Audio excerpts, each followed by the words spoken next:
No intro since I don't want to waste your time, straight onto the guides. If there's one thing you take away from this video, it's this. Sigma is a high damage, ranged duelist who can hold angles like no other hero in the game. Whilst there is one less tank in Overwatch 2, so you might be tempted to stand main, try and look for mid-fight rotations and angles you can start to play as the teamfight devolves and becomes more messy. As of the making of this guide too, there's this quite broken tech where you can fire an Accretion and immediately shoot out 2 Hyperspheres instantly, deleting any 200 HP hero. Abuse this whilst you can. Sigma's primary fire, Ligma Balls, make Sigma fire 2 charges, dealing 55 direct damage each, with a maximum range of 22 meters before implosion. There's 3 main things to note. First, the typical one-shot combo in Overwatch 2 mentioned at the start. Simply Accretion first, then land 2 Hyperspheres immediately after. Since your Hyperspheres move faster than your Accretion, you want to slightly delay when you fire them, so that once your rock hits, your Hyperspheres also hit. You also generally want to be aiming at the feet of your enemies to effectively decrease the range of your Hyperspheres if the enemies are at the very edge of your range. The reason for doing this is that it's quite hard to aim at an enemy if they're 18 or so meters away. So by aiming at the floor, your Hyperspheres have to travel further, meaning it's easier to land some form of damage, whether it be direct or explosive damage, onto those targets. The second thing to note is that even though you don't have much mobility on Sigma, you yourself can do some pseudo scouting by abusing the delay in between your Hyperspheres in order to look around, as Contenders coach NatterOW explains here. So something you're doing really good and I want to identify it is you're doing damage and you're looking somewhere else. But this is something I want a lot of Sigmas to do because it'll help you with awareness and scouting and understanding where you're sort of like looking like this. You shoot and you look like you look in another direction, right? He's checking main. Right, and take us even a step further, right, is like you can go further out. You don't have to just like do short thing. You have time, you can go further out. You can even look the other way too. You can be a bit more open, right? In terms of general usage, even though you can't off-angle as much in Overwatch 1, you can still navigate to such positions in the mid-fights. For example, on Rialto second point defense, your team may be holding the stairs and the enemy team may meet you. Eventually, the enemy team will drop to cart, and here, you can look to off-angle on high ground, looking to even flank behind them on high ground, or if you're worried about cart, you can angle by the coast. Sigma's first ability, Super's Forehead, is a floating barrier. The shield has 700 HP, regenerates at 100 shield per second after being down for 2 seconds, and has a cooldown of 1 second after being recalled. Here's 9 tips which interweave tech and the usage of Sigma's shield. Firstly, make sure to shield when using your ultimate to prevent any incoming damage or from you being stunned out your flux. Secondly, angle your shield to block Transcendence. Thirdly, use your shield to block off line of sight and healing from the opposing supports in order to force them to reposition. This works best against Ana Zen as they have no mobility. Fourthly, learn how to shield dance against the mobile heroes. In order to do this successfully, just set your shield at a horizontal angle, then weave on either side of the shield. For the 5th tip, you can shield against Pharah's Barrage, essentially using Barrage against herself, as you'll see Xbox streamer Octotroph do in the background. For the 6th tip, keep your shield to block important resources such as Ana Nade, or in this case, Reinhardt Shatter, as shown yet again by Octotroph in the same game. For the 7th tip, you can cancel your barrier whilst using your Rock or Grasp. This will be especially useful with the latter ability as you can effectively rotate each cooldown in time. For the 8th tip, when playing Sigma as a main tank, make sure to only use your shield when the enemy comes into range and to not block irrelevant spam damage. 450 HP, kind of throw it out, but there's nothing really going on here, right? Actually, there's no one even remotely behind you. Your 450 shield goes to 0. Now they're actually in range to hit someone. That's why your shield is breaking, because you're playing it a little bit like a Reinhardt would play. Even though you are now the main tank and you will have to do the primary guarding job, you have to be a little bit more mindful. Sigma's second ability, the Suck, makes Sigma absorb incoming damage and convert 60% of it into shields with a 10-second cooldown. There's 2 main uses to Grasp, which is to either use it preemptively to gain a ton of shield, or to use it reactively to absorb a lot of incoming damage, as Spilo explains here. You want to use your shift as, oh, my shield is broken. I'm going to use this as like a defensive cooldown to buy myself some time to regenerate my shield and or so I don't get instantly blown up. Or number 2, you want to preemptively shift knowing that a chunk of damage is coming in. So for example, if you were to turn this corner here, you could just shift without even shielding. And then have a big load of burst damage, right? You get to like 800 HP, and then you could just use your shield afterwards as you needed to. But that would give you a big 400 shield just for free. Now that probably is not the best idea to do here because of Hog Hook, but it's something you could do. You could do it for a big burst of HP that you can use to play more aggressively, because remember, you don't feed ult charge from Sigma shields. Or you could do it react. To finish off the Grasp section, here are a few things to note. Firstly, Grasp can be cancelled with your Accretion, but you won't gain any shield. Secondly, you can reactively grasp projectile ultimates such as Zarya's Grav. To help you do this, Zaryas will often telegraph their Grav by walking forward aggressively and bubbling. Thirdly, in a Sigma matchup, just look to rock the enemy Sigma if he fucks up his grasp. It can lead to a free pick some of the time. Sigma's third ability, Rock V2, makes Sigma fling a massive debris towards an enemy, dealing 100 damage, deals a 0.8 second stun on hit, paired with a 10-second cooldown. In terms of tech, there isn't anything I haven't mentioned prior, aside from the 200 HP combo bug. For general usage, Accretion has 3 main uses: as a one-shot, which I just mentioned prior,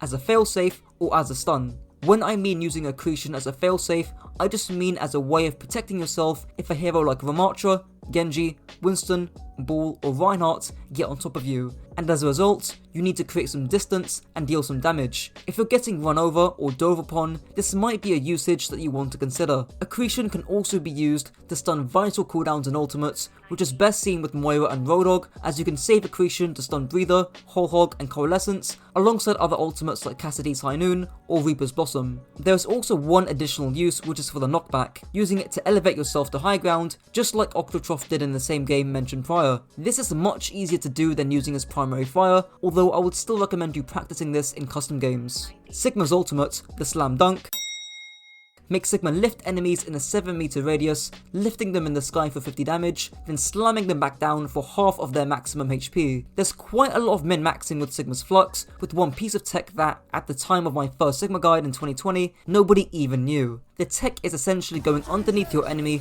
whilst mid-air during your Flux, to make them land on your head instead of the ground. This may not sound like much, but this is primarily to counter Bap's Lamp, as the vertical hitbox of it is simply not high enough. However, this can also prevent a well-timed Zarya bubble, and Ana using her nades, or now a Kiriko using her Suzu. For reference, try and do this on defense, as you are much less likely to put yourself in an aggressive position, as the enemies are coming to you, rather than you going to them. Aside from this, here's some general things to keep in mind about Flux. Firstly, use it as a repositioning tool. Get yourself onto high grounds and angles you previously couldn't have done so before. So for example, on Route 66 attack, if you're stacking down main, you could Flux and move onto the lorry to control that angle. Again, referring back to the beginning of the video when taking mid-fight angles. Secondly, abuse artificial cover from your shield, or hide behind natural cover to prevent getting stunned, or to just absorb damage whilst you Flux. Notice after you Flux, your shield is here, and this is sort of sparse natural cover in this area. Instead, you kind of gravitate towards, well, basically the open ground. You can see here, if we look at this perspective,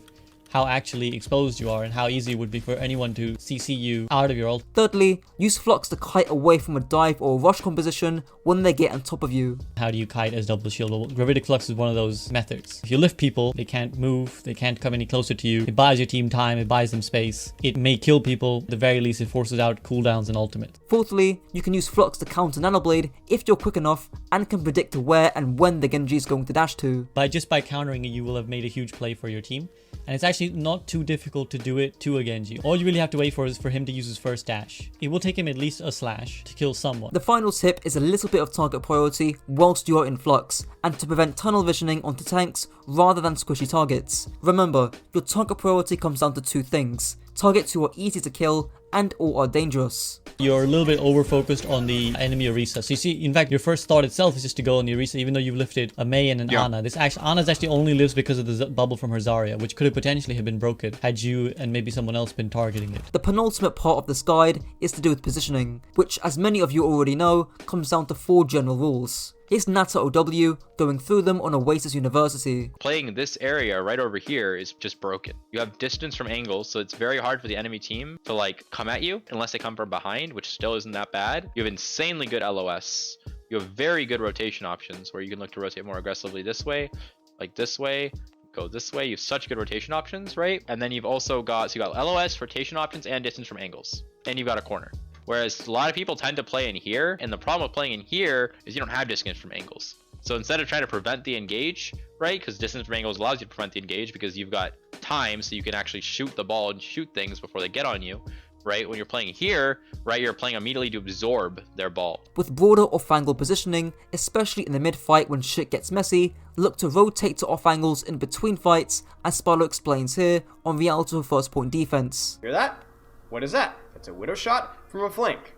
Now you're going to have two options here. You're either going to retake and just stand here in the core, or you're going to actually go clear out the flank and start shooting them from the flank that you earned. Let's see which one we do. Still on the flank, still on the flank, still just shooting shield, shooting shield, shooting shield, shooting shield, shooting shield, shooting shield, nothing to shoot, wasting our time. Oh no! There's a hog behind us! Oh, isn't that too bad? Where did he come from? Walk here, zone the Widow out, go high ground, and start shooting them from above. Or shoot them from behind. Probably above because it's a little bit safer, but clear them out from high ground. Then go down this way and start shooting them if they try and hide here. Or shoot the Widow that comes from here. So many options here, and you choose the worst option. Finally, to hammer this point in even more than I already have, and since at the time of this video, long-range one-shot heroes like Sojourn and Widowmaker are meta, it's more important than ever that you mark the angles that these heroes take. Sigma is arguably one of the best, if not the best, 1v1 hero in the game. You could throw a shield right now and spam these guys, and they not only do they not do anything, they have to leave. Like, I wouldn't just throw a shield here. I would be shooting here. I would ask for Orisa for a rock here. And if we get, and what does that do? They have to back off. So what does that mean that happens to this Sigma right here? Is he getting healing? Is this Widow getting any picks? Is this Junkrat getting anything? No. This is precisely the fundamental reasoning behind why Sigma is played on angles. He has his own barrier, two methods of regenerating HP, a stun, high ranged poke damage, and doesn't bleed too much orc charge. Now onto the final section of this video, tank matchups. Sigma vs Reinhardt, a neutral and pretty rudimentary matchup. Keep your distance away from the Reinhardt at all costs, utilise your Accretion and Flux as deterrents for the Reinhardt closing his range, and you'll be good to go. Sigma vs Ramattra, a neutral matchup between the tanks, if not, slightly in Ramattra's favour. Be mindful of your shield since Ramattra can quickly shred it. Try and keep Ramattra at a decent distance before he uses Nemesis form in order to soften him up if he tries to close the distance. Your rock should be an easy counter since Ramattra can't block it, and since your grasp doesn't absorb his pummels, look to use it more selfishly in one-on-one encounters. Sigma vs D.Va, a neutral matchup between the tanks. Fortunately, due to your grasp and accretion, D.Va can't just boost straight onto you and blow you up. However, she can abuse your lack of mobility by flying to angles around you that you can't control. Think King's Row third points. In this case, use Flux to control these positions in the first place and or trade backlines by fighting enemy squishies yourself. Sigma vs Zarya, a slightly favourable matchup for Zarya. Zarya does not give a flying fuck about your grasp, you haven't got enough DPS to abuse Zarya's relatively low sustain, and she has bubbles to counter your Flux. Just keep your distance and strain her ability to gain high charge from afar. Sigma vs Ball, a neutral matchup. Ball can't just pile drive straight into your team due to your accretion. However, you can roll about, boop, disrupt, and duel your team. The goal here should be to absorb and live through Ball's engage, and to abuse the downtime afterwards. Sigma vs Winston, a slightly favourable matchup for Winston. Winston doesn't care about your shield, he can weave in and out of your accretion thanks to his shield, and his primal of Zap doesn't care about your grasp. The only time you'll have fun playing Sigma against Winston are on long distance maps with few flanks, like Junkertown or Circle Royale, where it's pretty difficult for the Winston to get on top of you. Sigma vs Doomfist, a slightly favourable matchup for Doomfist. At the moment, Doom has been giga buffed to god tier levels, but I assume he'll be tuned down pretty soon. Even then, you can easily kill a bad Doomfist by rocking a badly timed power block. But if the Doom is competent, you'll have a bloody tough time. Your shield or grasp doesn't really do much, so you're really relying on your accretion to either punish the Doomfist or the rest of his team. Sigma vs Orisa, a slightly favourable matchup for Sigma. Sigma wins from distance, that much is obvious. But even up close, it's still a fairly skill-based matchup. The key thing is to not get javelined whilst using Kinetic Grasp and to shoot at the squishies surrounding the Orisa. Sigma vs Hog, a favourable matchup for the Piggy. Look, you don't win in duels, you don't win from afar, and you don't win up close. Hog couldn't care less about your 73 DPS, and is more than happy to walk past your shield and to hook you and to force your grasp without a care in the world. Play your distance and to burn the Hog if he tries to get close, and obviously rock his breather. Sigma vs Junker Queen, a map dependent matchup. If Queen can't get close, like on Circle Royale, it's Freelo. She has little mobility and little range, and can't really do much unless she hits some godly knife. But on maps like Colosseo, where you have to touch the bot on neutral, things can get a bit hairy. If she walks onto you with her axe and shout, you better hit that accretion. Well, that's it for the guide. If you enjoyed, do be sure to like the video because it really does help a lot, and if this video helped to raise your IQ, be sure to share it with your friends to also raise theirs. Until next time.